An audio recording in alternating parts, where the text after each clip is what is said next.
प्रणाम आचार्य जी। तो रिश्ते का छोटा सा बताऊंगा आपको कि आपको भी थोड़ा बहुत पता चले। 5 साल का रिश्ता था, शादी भी होने वाली थी। कुछ वजहों से कि उसका रुझान अध्यात्म में नहीं है, झूठ बोलती है चीज़ों को लेकर ताकि हमारा रिश्ता बना रहे। वो चीज़ बहुत ज़्यादा मुझे ठेस पहुंचाई उस चीज़ ने। और मैं सोचा ठीक है कोई नहीं। अब मैं उस पॉइंट पे खड़ा हूँ कि इसको ख़त्म कर दूँ या चलाए रखूँ। अध्यात्म के बारे में सबसे जाना है तो उस तरफ लगा रहा कि ख़त्म कर दूँ। फिर अंदर से एक और मन में से आवाज़ आ रही है, क्या इस रिश्ते को उस प्यार से किया जा सकता है जो प्यार अध्यात्म में बताया जाता है, जो सभी के लिए है, मैं इसके लिए भी करूँ? या फिर मेरा ही अहम मुझे ही पागल बना रहा है? डिप्रेशन ये है कि ये जो दुख है, साथ छूट गया, अब कभी साथ नहीं मिलेगा किसी का, सुख कभी नहीं आएगा। तो अंदर से जो एक चीज रोक रही, खींच रही है अंदर से बहुत ज्यादा कि ये सुख कभी नहीं मिलने वाला वरुण, कभी कुछ नहीं होगा, तो एक्सेप्ट कर चीजों को और आगे बढ़। वो डर और डिप्रेशन इतना बढ़ गया था अंदर कि मैं सोया नहीं पा रहा हूँ, खा नहीं पा रहा हूँ, और बहुत डर ज्यादा आ रहा है अंदर से उस रियलिटी को एक्सेप्ट करने में। तो आचार्य जी, इसका मैं थोड़ा मार्गदर्शन चाहूंगा। जो पहली वाली चीज़ है उसका वैसे तो मुझे कोई मार्ग पता है नहीं, पर अब आपने पूछा है तो कुछ बोलेंगे थोड़ा बहुत जो जानते हैं। देखो, अगर मुझे ये पता होता कि किसी ऐसे व्यक्ति में अध्यात्म के लिए रुचि कैसे पैदा करें जो उधर को देखना ही नहीं चाहता, तो ये जादू मैंने कब का कर डाला होता ना।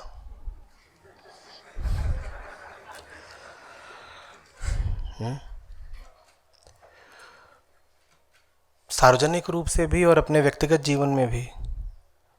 पर न तो मैं सार्वजनिक रूप से बहुत कुछ कर पाया हूँ, और व्यक्तिगत संबंधों में भी कोई बहुत सफलता नहीं मिली है इस दृष्टि से। तो मैं तो यही कह सकता हूँ कि ये बात आप पर आधी से भी कम आश्रित है। इसका ज़्यादा संबंध तो दूसरे व्यक्ति के अपने चुनाव से ही है। आप कोशिश पूरी कर सकते हो, तरह तरह की विधियां लगा सकते हो,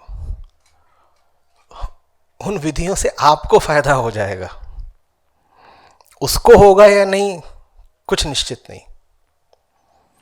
जब आप किसी दूसरे की बेहतरी के लिए बिल्कुल साफ मन से काम करते हो, जितना भी साफ कर सको, पूरा तो किसी का साफ होता नहीं, अधिकतम जितना भी साफ रख सकते हो, उसके साथ जब तुम किसी की भलाई के लिए कुछ करते हो, तो अक्सर ये पाया गया है कि दूसरे व्यक्ति को कम फायदा होता है, तुम्हें ही ज्यादा हो जाता है। क्योंकि दूसरे को जो समझाना है उसको समझाने के लिए आप समझदार हो जाते हो, नहीं तो समझाओगे कैसे। तो कोशिश पूरी करके देख लो, होता नहीं है।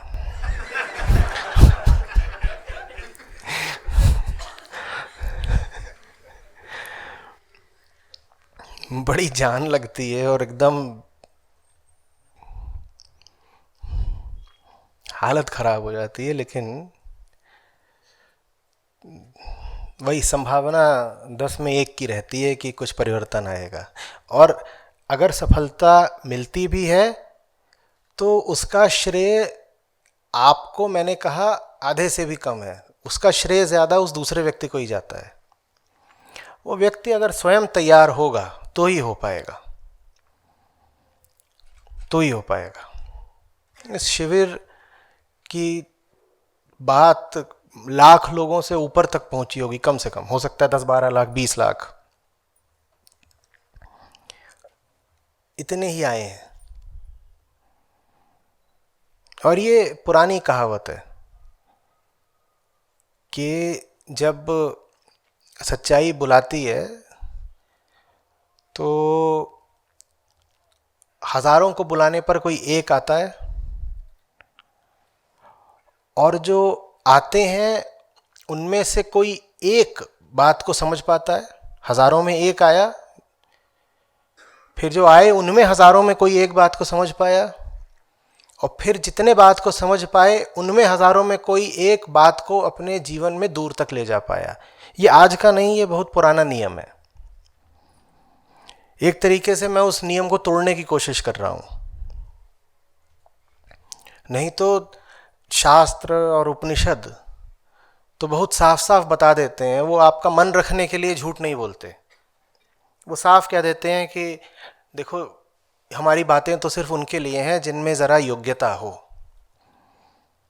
आम आदमी के लिए ये बातें हैं ही नहीं। इस बात से मेरा मन नहीं मानता। मैं वास्तव में इस बिंदु पर उपनिषदों के विरुद्ध चला जाता हूं। उन्होंने तो कह रखा है कि कोई ज़रूरत नहीं है सरेआम ढिंढोरा पीटने की, कोई ज़रूरत नहीं है हमें सार्वजनिक करने की। त्रिषावंत जे होएंगे आई हैं झक मारे। जो प्यासे होंगे, जो त्रिषावंत होंगे, वो खुद ही आएंगे झक मार के। तुम क्या जगह जगह ढिंढोरा पीटते फिरते हो, उसकी कोई ज़रूरत नहीं है।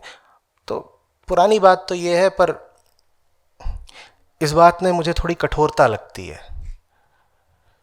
तो कोशिश कर रहा हूँ अपनी ओर से सब तक बात ले जाने की, ऐसों तक भी बात ले जाने की जो न सिर्फ ऐसी बातों से कोई रिश्ता नहीं रखते, बल्कि ऐसी बातों के बिल्कुल खिलाफ हैं।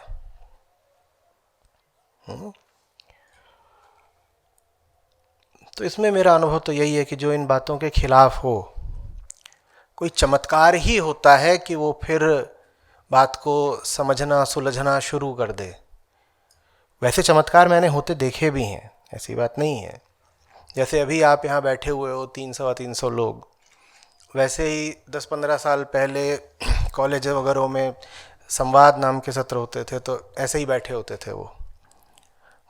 बस इतना अंतर है कि आप सब अपनी स्वेच्छा से आए हो, अपने घरों से समय निकाल करके आए हो, अनुदान करके आए हो, यहाँ रह रहे हो होटलों वगैरह में, उसमें भी खर्चा कर रहे हो आप लोग।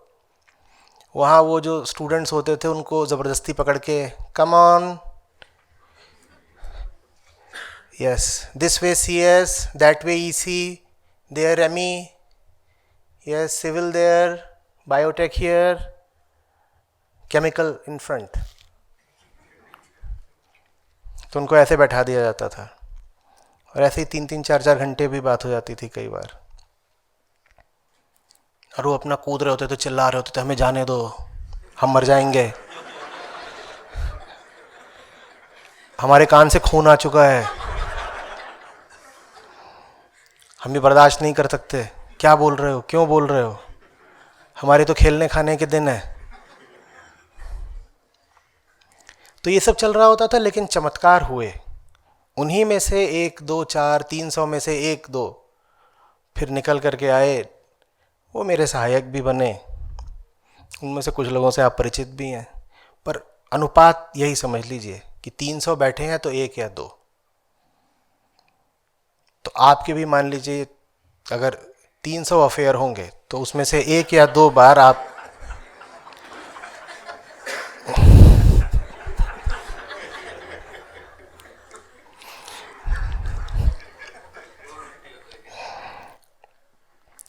लेकिन उन 300 अफसानों से गुजर के आप चमक जाएंगे। आपका मोक्ष तय है। प्रेमिकाओं को कुछ मिले ना मिले, आप बैरागी हो जाएंगे। नहीं समझती प्रेमिकाएं, पक्का बता रहा हूं।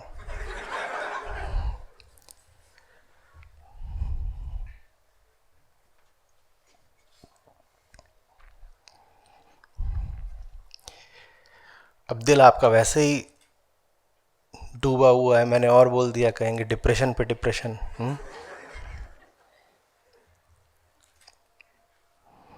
दूसरी बात क्या थी?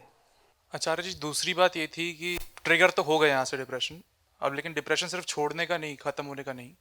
डिप्रेशन इस बात का आ रहा है कि अब जो ये सुख के हम ढूंढ रहा था मैं तरीके, ये सब नकली था, जब समझ आ रहा था सुन के, उसमें डिप्रेशन ये आ रहा है कि ये आखिरी पॉइंट था, अब वरुण इसके बाद ख़त्म कर दे, क्योंकि ये चीज़ सच नहीं है। आपने बताया था पहले कि ठीक, याद आ गया पूरा सवाल, बैठिए। Thank you. आप इतना याद रख रहे हैं कि मैंने कहा कि सुख दुख की छाया मात्र है। उस बात को आपने पकड़ लिया। और जो मैंने आनंद कहा वो, देखिए ये चाल होती है अहंकार की। वो नेति नेति को याद रख लेता है, सच्चिदानंद को भूल जाता है कि अरे बड़ी कड़ी बात है, बहुत कठिनाई होगी, नेति नेति करनी है, नेति नेति करनी। और नेति नेति का जो प्रसाद है सच्चिदानंद, उसको भूल गए। वो दोनों साथ साथ ही चलते हैं ना। त्याग में जो आनंद है और त्याग में जो परम प्राप्ति है, उसको जानबूझ के भूलना चाहते हो क्या, ताकि त्याग ना करना पड़े? बस ये याद रखना चाहते हो त्याग माने छोड़ना, और उस छोड़ने से जो मिल जाती है चीज, उसका कोई उल्लेख नहीं। मैंने कहा नींद छोड़ दो, बस यही कहोगे, अरे नींद तोड़वा दी, नींद तोड़वा दी। और जो मिला उसकी बात नहीं करनी। क्या मिला? जागरण मिला। उस जागरण का कोई मूल्य ही नहीं। कहिए सपना टूट गया, सपने का बड़ा मूल्य था, जागृति मिली, जागृति का कोई मूल्य ही नहीं। बात ही नहीं कर रहे, कह रहे डिप्रेशन में चले गए। आनंद में डिप्रेशन होता है?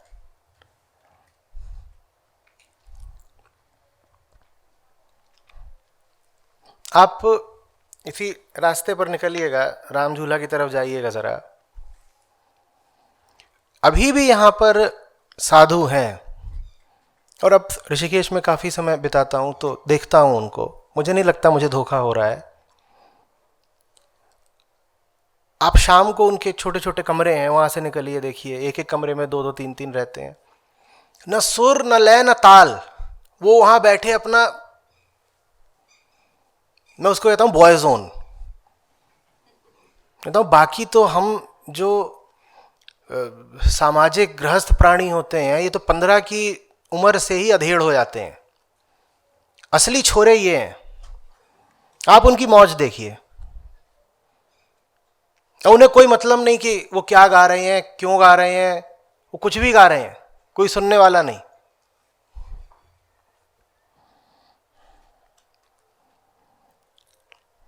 समझ रहे हैं? कुछ अच्छा भी गाते हैं, मैं ये नहीं कह रहा सब बेसुरे हैं, लेकिन मैं कह रहा हूं सुर से उनको बहुत मतलब नहीं है। सुर अच्छा लग गया तो लग गया। कहीं बैठे हुए हैं, अपना इधर देख रहे हैं, मजे में आनंदित हैं। सब के सब नहीं, पर कुछ हैं अभी भी। और आप कह रहे हैं डिप्रेशन? अध्यात्म तो डिप्रेशन की दवाई है। अध्यात्म में डिप्रेशन कहां से हो जाएगा? बड़ी मौज आ जाती है। कुछ घंटे ही उनके साथ बिता करके देखिए, बड़ा मजा आएगा। ये जो घूम रहे हैं, ये निकला, ये जो ऐसे, ये उनके साथ 2-4 दिन रह करके आया। और वो देखिए दाढ़ी वाले जो घूमते रहते हैं, रोहित, उनका तो रोज का काम है, या ऐसे चलने लग गया है। उनका रोज का काम है, दिन भर वो मेहनत करते हैं, अपना दिन भर घूम रहे हैं इधर उधर। रात को इनके मंदिर में चले जाते हैं और वहां पर चलता है अटूट भजन, अखंड गायन, वो रुकता नहीं है। एक टोली आती है, फिर दूसरी आती है, तीसरी आती है, तो जाके उनके साथ बैठ जाते हैं। 12 बजे, 2 बजे, 3 बजे तक वहीं अपना बैठे हुए हैं, अपना करे जा रहे हैं, करे जा रहे हैं। शायद उसी रुख का नतीजा ये निकला है कि आज आप इस तरह का शिविर देख पा रहे हैं। हमने ऐसा पहले कभी नहीं आयोजित किया था। इसको आयोजित करने के लिए भी एक मस्त मलंग चेतना चाहिए, वो साधुओं के साथ ही मिलती है। काम में तनाव ही नहीं होता, जबरदस्त मस्ती होती है, नहीं तो आप काम कर ही नहीं पाएंगे। खासतौर पे आध्यात्मिक काम इतनी ज्यादा पीड़ा देता है, इतने घर्षण से गुजारता है, इतने विरोध का सामना करना पड़ता है उसमें, कि अगर आपके पास एक मौज नहीं है आंतरिक, बेफिक्री, तो आप उस काम में चलेंगे ही नहीं। थोड़ी दिन बाद आप ढहना शुरू हो जाते हैं कि अरे ये क्या हो गया, वो क्या हो गया।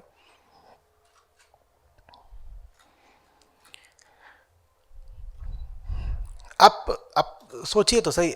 अब ये है शुभंकर, ये रात में यहाँ पर ही रहते हैं, इसके बाद मुझे वापस लेकर के जाता है, मेरे साथ बैठेगा, काम होगा, आप लोगों की अगले दिन की जो वेन्यूज़ है मॉर्निंग एक्टिविटी की, उन पे निर्णय होगा। उसके बाद बैठ करके ये दिन भर के रुपए पैसे का हिसाब करेंगे, कहाँ खर्च हो गया, कहाँ पे क्या हुआ क्या नहीं, कल किसको कितना देना है, ये सब करेंगे। ये सोते हैं 2 बजे 3 बजे, और सुबह आपकी गतिविधि कितने बजे शुरू हो जाती है? 6:30। 6:30 आपके पास पहुंच जाता है। कर ही नहीं सकते। आप में से कौन अपनी जॉब में ये कर सकता है? आपकी जॉब ही ऐसी नहीं है कि आप ये कर पाओ। और इसने कल ऐसी नालायकी की हरकत की, सो रहा था, मैं था, बाकी सब थे नहीं। बाकी क्यों नहीं थे? कोई यहाँ पे पढ़ के सो रहा है, कोई यहाँ सो रहा है, कोई वहाँ सो रहा है। तो हम जहाँ पर थे वो जगह खाली पड़ी हुई थी। तो ये सोया 3 साढ़े 3 बजे, मैं भी 3 साढ़े 3 सोया। उसके बाद ये वहाँ से निकलने लगे आपके पास पहुँचने के लिए, मॉर्निंग एक्टिविटी। वो भी निकलने क्यों लगे? हाँ, निकलने लगे। तो इन्हें लगा कि ये दरवाज़ा खुला रह जाएगा, ये चले जाएंगे तो इन्होंने आके मुझे जगा दिया, उठिए। और मैं कुल 3 घंटे सोया हूँ, उठा दिया। उसके बाद मुझे नींद ही नहीं आई। तो कल मैं भी पूरे 3 ही घंटे सो गए, पूरे दिन अपना चलता रहा। 4 घंटे आपके साथ सत्र लिया। ये आप किसी साधारण काम में थोड़े ही कर सकते हैं। ये इसीलिए हो पाता है क्योंकि सच की मौज होती है। उस मौज में तनाव, डिप्रेशन, ये सब पीछे रह जाते हैं।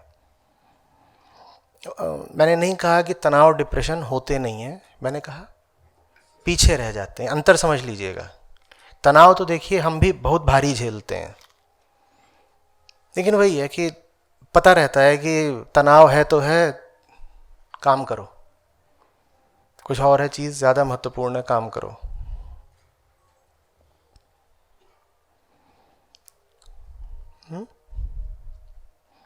बीच बीच में ऐसा लगेगा कि कहीं मैं बेवकूफ़ तो नहीं बन रहा।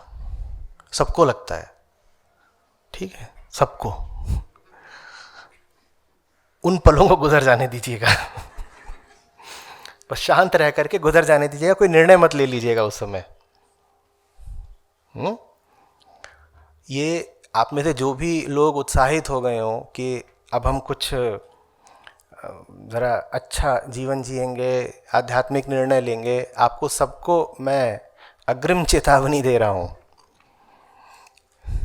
बीच बीच में लगेगा कहीं मेरा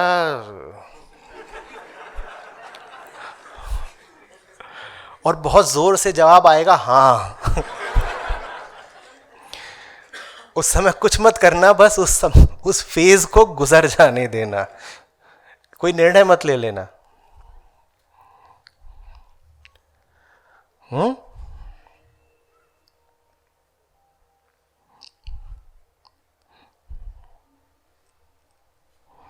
देखिए, कुछ दबाना छुपाना होता तो मैं बहुत सारे और काम थे वो कर सकता था। आपके साथ वो करना मेरा उद्देश्य नहीं है। पता नहीं सुनने में कैसा लगेगा, लेकिन बता ही देता हूँ।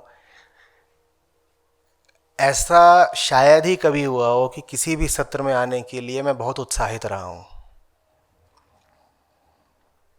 मेरे लिए एक झंझट होता है क्योंकि मैं उससे पहले काम कर रहा होता हूँ,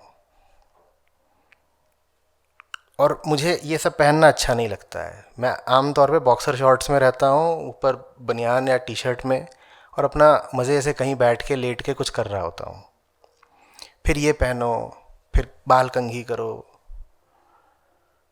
फिर ढूंढो मोज़े कहाँ रखे हैं, ये करो वो करो, गाड़ी में बैठो, यहाँ वो तमाम तरीके का दिखावा, ये सब। और वो जो मैं काम कर रहा होता हूँ महत्वपूर्ण होता है।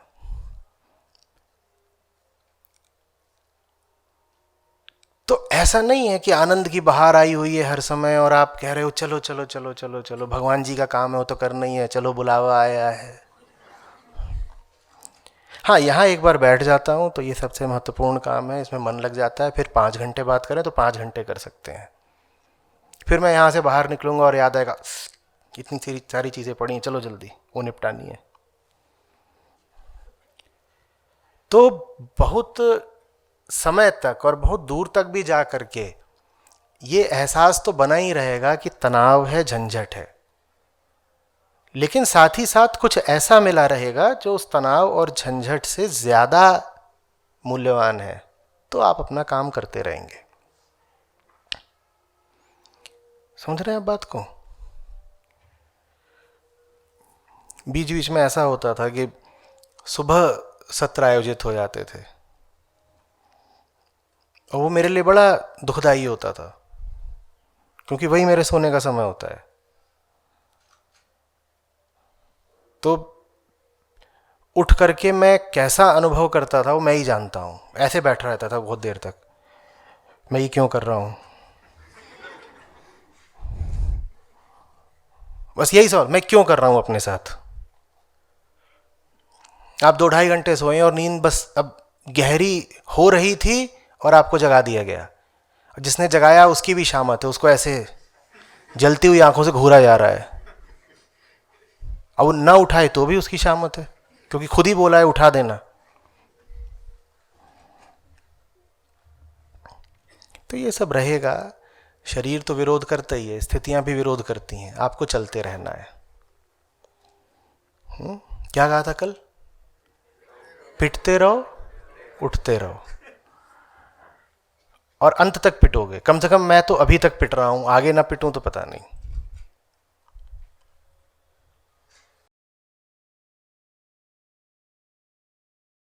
प्रणाम आचार्य जी। सर जी, प्रश्न थोड़ा व्यक्तिगत है, इसलिए थोड़ा संक्षेप में बताऊंगा कि अभी जीवन में मेरे आगे दो रास्ते दिखते हैं मुझे। कि एक तरफ मतलब सिक्योरिटी दिखती है और समाज में प्रतिष्ठा दिखती है और काम वासना की पूर्ति दिखती है शादी की तरफ। और दूसरी तरफ लगता है कि जैसे आपने कहा गिरोगे और उठोगे तो थोड़ा मतलब हिम्मत की कमी वहाँ लगती है। दूसरा मन में ये भाव बहुत बार आता है कि जैसे जिनके साथ मैं पहले मतलब रिश्ता था मेरा, तो मैं उनको अपने साथ ले लूँ तो कहीं ना कहीं मैं उनको भी ऊपर उठा पाऊँगा। तो आसक्ति एक वो मेरे उनके साथ जुड़ी हुई है अभी भी। अभी मैं कोशिश करता हूँ कि उनको जहाँ तक मैं ऊपर उठा पाऊँ, लेकिन वो मतलब जैसे आपके बारे में कुछ बताता हूँ तो वो रेसिस्ट करते हैं, मतलब मुझे उस तरफ नहीं जाना। तो ये थोड़ा द्वंद्व भाव रहता है कि मैं जान के ही मन में भाव आ रहा है कि मैं उनको साथ लूँ या हिम्मत करके मैं अपना अलग उस रास्ते पे चलूँ। देखो, दो बातें होती हैं दूसरों के साथ चलने में। बैठो। प्यार बहुत है इसलिए दूसरों को साथ लेना चाहते हो, या अकेले चलने से डर लगता है इसीलिए भीड़ में दूसरों के साथ चलना चाहते हो? दो वजहों से आदमी 4 लोगों को साथ लेकर चलता है, हाँ या ना?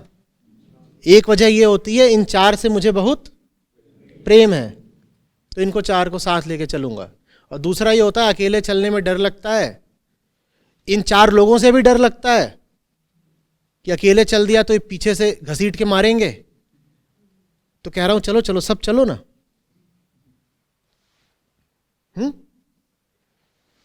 जैसे नए नवेले दंपति होते हैं संयुक्त परिवार में, उनको जाना है बाहर डिनर करने। अब जाना तो अकेले ही चाहते हैं, पर घर की परंपरा है कि जहां जाता है पूरा खानदान जाता है। 28 जाते हैं, वहां पर टेबल नहीं रिजर्व होता, पूरा रेस्टोरेंट रिजर्व किया जाता है। तो जाना तो अकेले चाहते हैं, पर फिर सबसे बोलेंगे चलो ना तुम भी चलो ना, चलो चलो तुम भी चलो तुम भी चलो। अब बोल ये इसीलिए रहे हैं कि चलो खाना पूर्ति कर दें, लेकिन 5-7 ऐसे भी होते हैं जो कह ही देते हैं हाँ चलते हैं ना, और फिर एक दूसरे की ओर दोनों देख रहे हैं कि ये चल दिए। क्यों लेना चाहते हो दूसरों को साथ? कहीं ऐसा तो नहीं कि उनको छोड़ोगे तो बहुत मारेंगे?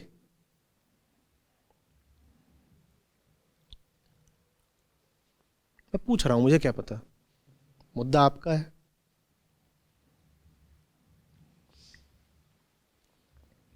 दूसरों की बेहतरी के लिए दूसरों को साथ लेना चाहते हो या अपनी बेहतरी के लिए दूसरों को साथ लेना चाहते हो?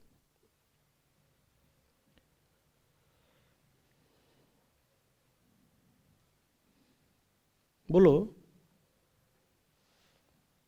उत्तर सिर्फ आप दे सकते हैं।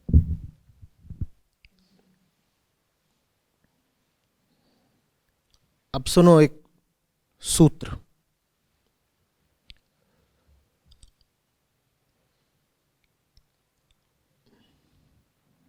आप उनको जिस राह ले जाना चाहते हो वो उस राह पर अपने आप उस दिन आपके पीछे पीछे आएंगे जिस दिन उन्हें दिख जाएगा कि उस राह पर आप उनके बगैर अकेले भी चल सकते हो।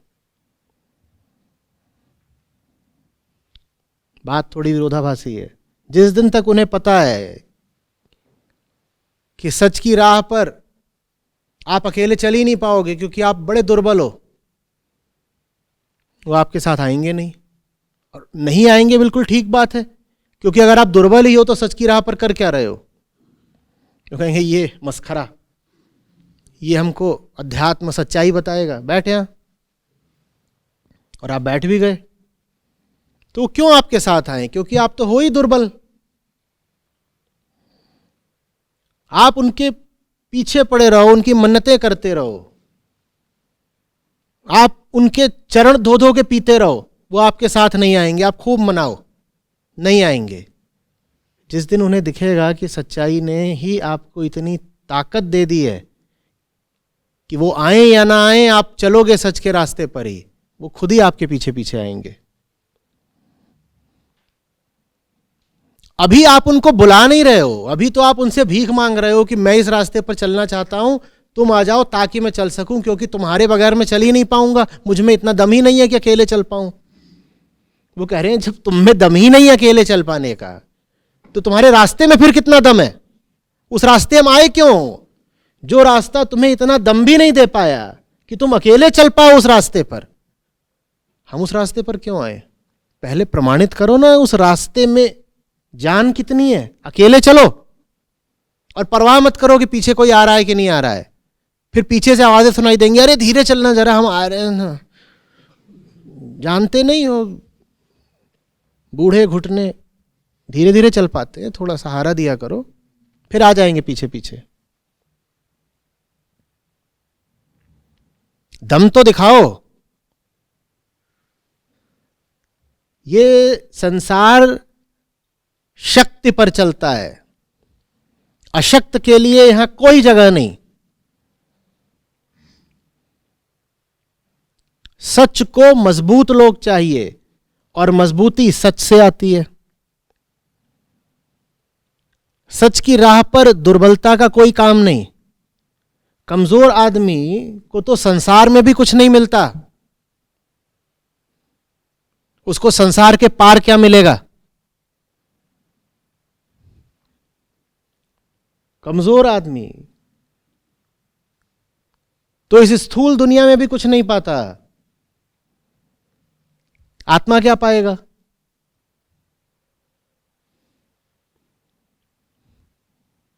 कमजोर आदमी 2 किलो वजन नहीं उठा पाता,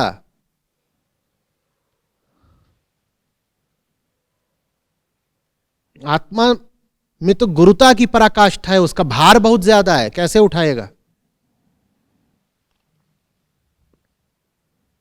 और यह नहीं कर सकते कि पहले मजबूत हो जाऊंगा फिर सच की ओर जाऊंगा। मजबूती आएगी भी सच से ही। तो बल को याद रखा करो, बल के बिना कोई अध्यात्म नहीं। और दुर्बल के लिए, कमजोर आदमी के लिए कहीं बिल्कुल कोई जगह नहीं। ये तो कहिएगा ही नहीं कि मैं कमजोर हूं, दुनिया में मुझे कोई जगह नहीं मिलती, मैं इसलिए मंदिर में जाकर बैठ गया हूं। अगर मंदिर सच्चा होगा तो कमजोर आदमी को मंदिर भी आश्रय नहीं देगा। मंदिर दुर्बलता को आश्रय देने के लिए नहीं, दुर्बलता को मिटाने के लिए होता है। आप मंदिर जाकर के बोलो दुर्बल हूं, दुर्बल रहूंगा नहीं, तो मंदिर आपके लिए है। पर आप कहो मेरी दुर्बलता को छांव दो, पनाह दो, मंदिर आपके लिए नहीं है।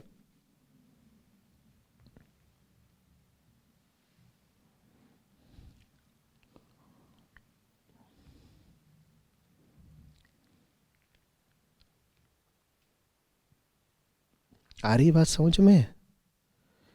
देखो, ये सब जो है ना, अपने तो अपने होते हैं, अपनों को तो साथ लेकर चलना ही होता है, ये बड़े अच्छे वक्तव्य होते अगर ये प्रेम से आ रहे होते। ये प्रेम से नहीं आ रहे होते, ये डर से आ रहे हैं।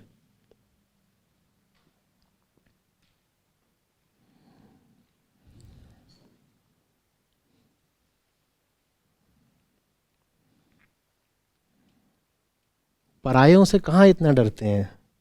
सबसे ज़्यादा डर किससे लगता है?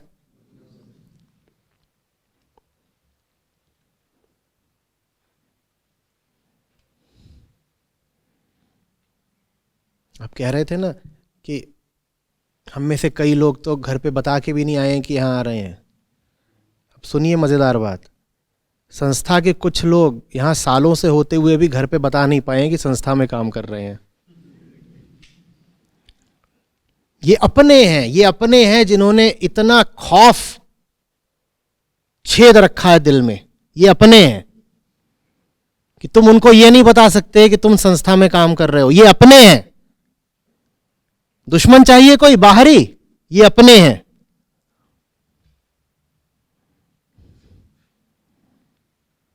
अपने तो अपने होते हैं।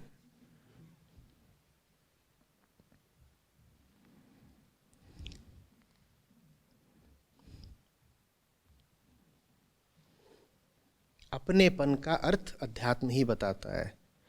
अध्यात्म नहीं है आपके जीवन में तो प्रेम नहीं होगा। प्रेम की बड़ी ललक हो जिन्हें, वो वेदांत की ओर आए। जिसने ये समझ लिया सिर्फ उसी के जीवन में प्रेम उतर सकता है। और अगर आप इसको देखना, सुनना, समझना नहीं चाहते तो बहुत झूठे किस्म का प्रेम पाले बैठे हैं आप, और उस झूठे प्रेम को बचाने के लिए ही आप उपनिषदों से दूर भागते हैं।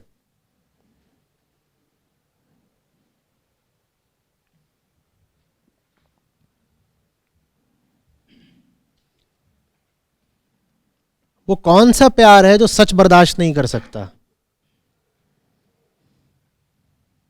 प्यार अगर सच के साथ नहीं है तो कैसा है? झूठा प्यार, झूठा प्यार।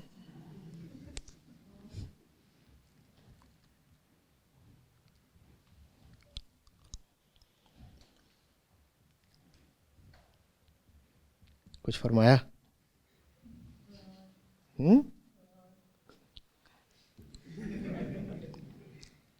फिर अभी दिक्कत क्या हुई है? 100 से ऊपर चैनल उगाए हैं यूट्यूब पर जो हमारे चैनल की सामग्री लेते हैं और उसमें से कुछ निकाल करके वहाँ डाल देते हैं, और वो वही सब कुछ निकालते हैं जो नहीं निकाला जाना चाहिए। वैसे एक आध दो तो यहाँ भी होंगे। हैं? कौन है भाई? हाथ खड़ा करो, मैं देखना चाहता हूँ मेरे साथ कौन वो सब करता है। आज नहीं आए? शिविर तक में आए नोट करने कि कौन कौन सा माल निकाला जाएगा इससे। अभी मैं ये गा दूं, 3 दिन के अंदर वो बस इतना सा निकाल के।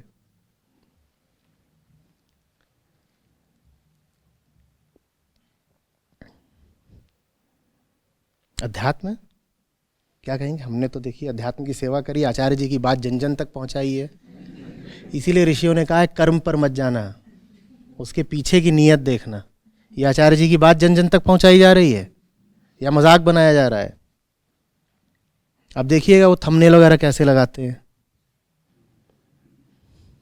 और ऐसे 2-4, 1 दर्जन 2 दर्जन नहीं है, 100 से ऊपर है।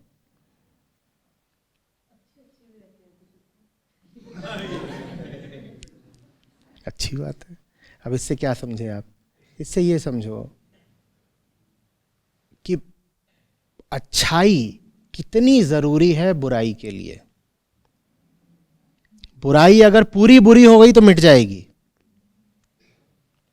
दूध वाला पूरा ही पानी दे दे तो मिट जाएगा।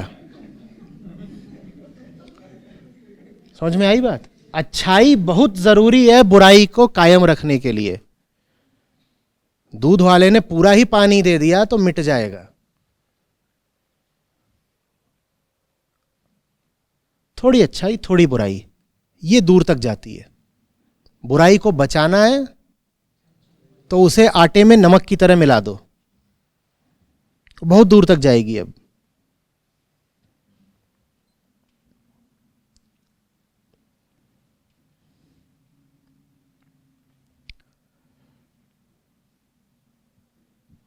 ऐसी नजर होनी चाहिए जो तुरंत पकड़ ले, यहां तक ठीक, इसके आगे ठीक नहीं। ये नहीं कि ये तो आदमी अच्छा है तो जो करेगा अच्छा ही करेगा, ये तो आदमी बुरा है जो करेगा बुरा ही करेगा ना। हर जगह विवेक, निरंतर, लगातार सतर्कता।